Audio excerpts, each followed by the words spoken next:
গাইবান্ধার সাদুল্লাপুরে উপজেলা কৃষক লীগের উদ্যোগে জামাত শিবিরের রাজনীতি নিষিদ্ধের দাবিতে বিক্ষোভ মিছিল অনুষ্ঠিত হয়েছে। 31 জুলাই বুধবার দুপুরে এ উপলক্ষে উপজেলা কৃষক লীগের উদ্যোগে একটি বিক্ষোভ মিছিল বের হয়ে শহরের প্রধান প্রধান সড়ক প্রদক্ষিণ করে শহীদ মিনার চত্বরে এসে শেষ হয়। এ সময় সংক্ষিপ্ত আলোচনা সভায় উপজেলা যুবলীগের সাংগঠনিক সম্পাদক তালুকদার জাহিদুল ইসলামের সঞ্চালনায় বক্তব্য রাখেন উপজেলা কৃষক লীগের সভাপতি সৈয়দ রায়হানুল হক রবার্ট। সভায় উপজেলা ও 11 ইউনিয়নের কৃষক লীগের নেতৃবৃন্দ এ সময় উপস্থিত ছিলেন।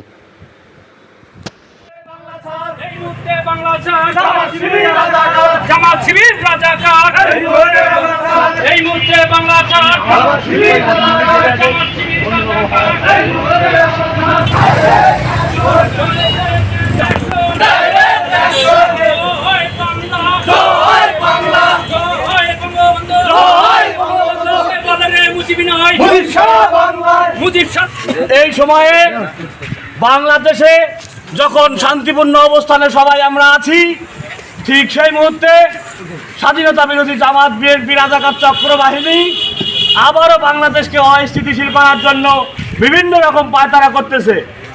এজন্য আমার সকলের কাছে উদাত্ত আহ্বান থাকবে, আমরা সবাই ঐক্যবদ্ধভাবে থাকবো, যাতে করে 71 সালের সেই পরাজিত বাহিনী আমাদেরকে আবারও সেই 71 সালের মতো পরিস্থিতি সৃষ্টি না করতে পারে। জামাত শিবির রাজাকার, এই মুহূর্তে বাংলা ছাড়।